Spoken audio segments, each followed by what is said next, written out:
खबर बचेली से है। गुरुवार को किरिंदुल बचेली के एटक और इंटक के पदाधिकारियों ने संयुक्त रूप से प्रेस वार्ता कर एनएमडीसी में लंबित वेज रिवीजन के मुद्दे पर आर पार की लड़ाई की तैयारी की बात कही है। उन्होंने आरोप लगाते हुए कहा कि देश की सबसे बड़े लौह अयस्क उत्पादक सार्वजनिक क्षेत्र की नवरत्न कंपनी एनएमडीसी लिमिटेड में श्रमिकों के वेज रिवीजन की फाइल इस्पात मंत्रालय में अनावश्यक अटका दी गई है।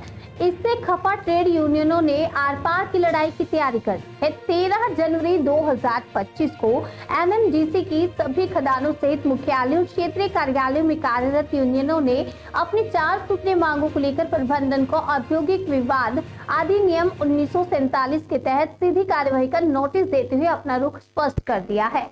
ज्ञात हो कि एनएमडीसी में 1 जनवरी 2022 से वेज रिवीजन लंबित है। इस हेतु बनाई गई वेज सब कमेटी में विस्तृत चर्चा उपरांत प्रबंधन और यूनियनों के बीच नए वेतन समझौते के मसौदे पर सहमति बनने के बाद 8 अगस्त 2024 को एनएमडीसी प्रबंधन और all India NMDC workers federation द्वारा द्विपक्षीय बैठक में वेज सब कमेटी की सिफारिशों की पुष्टि कर दी गई थी। इन सिफारिशों को सितंबर माह में एनएमडीसी के बोर्ड ने भी मंजूरी दे दी, जिसके बाद इस्पात मंत्रालय की पुष्टि हेतु फाइल मंत्रालय भेजी गई है। तब से फाइल इस्पात मंत्रालय से क्लियर होकर वापस नहीं आई।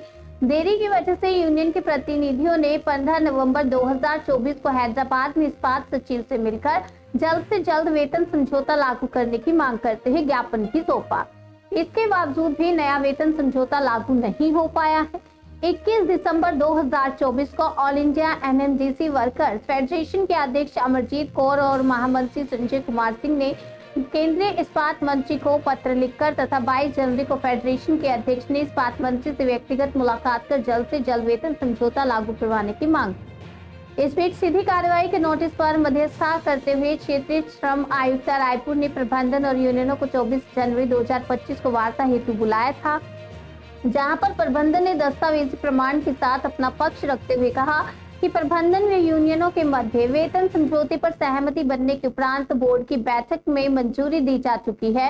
वेतन समझौते को लागू करने से पहले डीपीई गाइडलाइन के तहत इस्पात मंत्रालय से अप्रूवल के लिए मंत्रालय भेजा गया है, जहां से स्वीकृति प्राप्त होते ही वेतन समझौता लागू कर दिया जाएगा। यूनियनों द्वारा क्षेत्रीय श्रम आयुक्त के समक्ष 15 दिनों के भीतर वेतन समझौता लागू करने की समय सीमा देते हुए स्पष्ट कर दिया कि यदि ऐसा नहीं किया जाता तो यूनियन दिए गए नोटिस के अनुसार सीधी कार्यवाही पर जाने के लिए बाध्य होगी। यादव जी बताएंगे कि मिनिस्ट्री में इस तरीके से मजदूरों के हित का जो फाइल रोका जाना या देरी करना, ये किस तरफ आप इसको किस नजरिए से देखते हैं? क्या है इसका पीछे कारण? देखिए, केंद्र सरकार की अपनी नीतियां हैं और पिछले कुछ समय से हम लोग लगातार देख रहे हैं कि मजदूर विरोधी नीतियों पे केंद्र सरकार चल रही है और हमें तो यही लगता है कि जो सरकार की नीतियां हैं उनको देखते हुए जो है मंत्रालय द्वारा हमारी फाइल को रोका गया है, क्योंकि एक तरफ जो केंद्र सरकार ईज ऑफ डूइंग बिजनेस की बात करती है और पूंजीपतियों के बड़े बड़े प्रोजेक्ट की फाइलें बहुत ही कम समय के अंदर क्लियर कर देती है, लेकिन जब भी हम मजदूरों को कुछ भी देने की बात आती है तो एक टेबल से दूसरे टेबल पर हमारी फाइलें लटकाई जाती हैं। तो ये जो कथनी और करनी में सरकार का जो अंतर है, ये इसी वजह से हमें लगता है कि हमारी फाइल रुकी हुई है। क्या ये निजीकरण की दिशा में कदम हो सकता है कि सरकार की रणनीति? देखिए, सरकार का तो शुरू से नीतियां ही निजीकरण को बढ़ावा देने की रही है, लेकिन एनएमडीसी में all India NMDC workers federation के माध्यम से यहाँ कार्यरत फेडरेशन संबद्ध सभी यूनियन जो है वो निजीकरण के खिलाफ लगातार लड़ाई लड़ती रही है और हम लोग प्रतिबद्ध हैं कि निजीकरण को हम लोग यहाँ बढ़ावा नहीं देने देंगे सरकार को। भर्तियों को लेकर के भी सवाल उठ रहे हैं कि कई सालों से ये लंबित है। यूनियन इस दिशा में कब स्ट्रिक्ट कदम उठाएगा? देखिए, भर्ती को लेकर के हम लोग लगातार प्रबंधन से चर्चा कर रहे थे। प्रबंधन द्वारा लगातार यूनियनों को आश्वासन दिया था हर मीटिंग में कि 10 दिन में 15 दिन में हम लोग जो है नोटिफिकेशन निकाल देंगे, लेकिन जब ये क्लियर हो गया कि प्रबंधन सिर्फ आश्वासन दे रहा है तो हम लोगों ने हमारे जो चार्टर ऑफ डिमांड जो हमने 4 मुद्दों पे जो हमने नोटिस दिया है, आप देखेंगे उसमें दूसरा मुद्दा जो है रिक्त पदों पर भर्ती का भी है और इस पे पे जो कॉन्सिलेशन अभी 24 तारीख को हुआ है उसमें भी हम लोगों ने जोर देकर के कहा है और प्रबंधन ने उसमें जवाब दिया है कि जल्द से जल्द कर लिया जाएगा। तो यदि वो नहीं होता है तो उसमें भी हम लोग आगे जाकर के कार्रवाई जो है करेंगे। क्या लगता है क्या अब पानी सर से ऊपर चला गया? देखिए, सरकार के जो नीतियां दिख रही हैं, जो जिस तरह से कार्रवाई कर रहा है मंत्रालय, जो धीमी गति से काम कर रहा है, उसको देखते हुए लग रहा है कि अब धीरे धीरे जो पानी सर के ऊपर से जा रहा है और उसके लिए हम लोग सब मिल करके लड़ाई लड़ने को तैयार हैं। पूरे एनएमडीसी के सारे प्रोजेक्ट्स में एक साथ हम एक जैसी कार्रवाई करेंगे। जो प्रेस कॉन्फ्रेंस बुलाई गई है फेडरेशन के माध्यम से, हमारे MMW और SKMS के सभी जो किरंदुल बचेली के यूनियंस के सभी साथी आज यहाँ पर उपस्थित हैं। उसके पीछे कारण यही है कि जो 4 सूत्री मुद्दे हैं हमारे, जिसमें हमारा जो वेतन समझौता है वो जल्द से जल्द लागू किया जाए। जो श्रमिक कॉन्ट्रैक्ट लेबर है उनका वेतन समझौता अप्रैल 2024 से ड्यू है, उसको इमीडिएट मैनेजमेंट मीटिंग करके उसको उनका वेतन समझौता करें। जो मैन पावर इतनी शॉर्टेज है अभी दोनों हर पूरे एनएमडीसी में, हर प्रोजेक्ट्स में, उसका इमीडिएट भर्ती, उसका नोटिफिकेशन जारी करें, नोटिफिकेशन डेट दे जल्दी से जल्दी। चौथा, जो श्रमिक संघों के साथ में द्विपक्षीय समझौते हुए हैं उसका वायलेशन जो किया जा रहा है वो वायलेशन ना हो।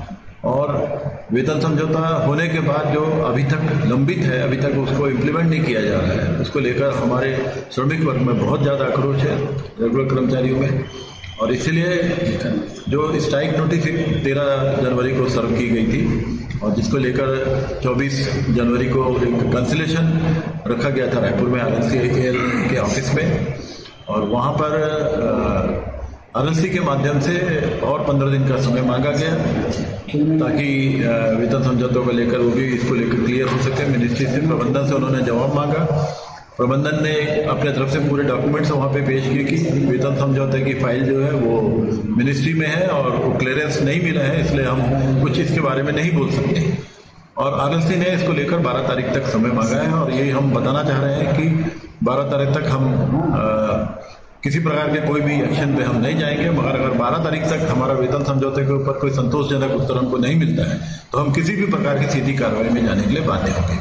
इसीलिए आज हम ये प्रेस कॉन्फ्रेंस के माध्यम से, आपके माध्यम से सरकार तक अपनी बात पहुंचाना चाहते हैं। जो तीसरी यूनियन बनी हुई है, अभी अस्तित्व में आ रही है, BMS, उनका कहना है कि मंत्रालय से किसी प्रकार की देरी नहीं हो रही है। वहाँ के जो मंत्री हैं उन्होंने आश्वस्त किया जल्द से जल्द पे रिवाइज का जो मसला है उसको सॉर्ट आउट कर लेंगे। क्या कहना चाहते हैं?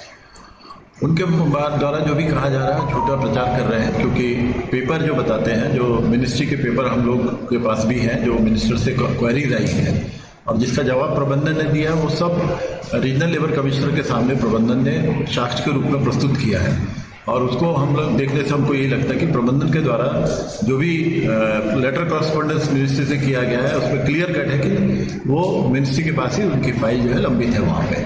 और 22 तारीख को हमारे फेडरेशन के अध्यक्षा 22 जनवरी को जाके मंत्री महोदय से, कुमार स्वामी देवगौड़ा जी से, वहाँ से उनका मुलाकात किया उन्होंने, और उन्होंने कहा कि एनएमडीसी का वेतन समझौता जल्द से जल्द करिए।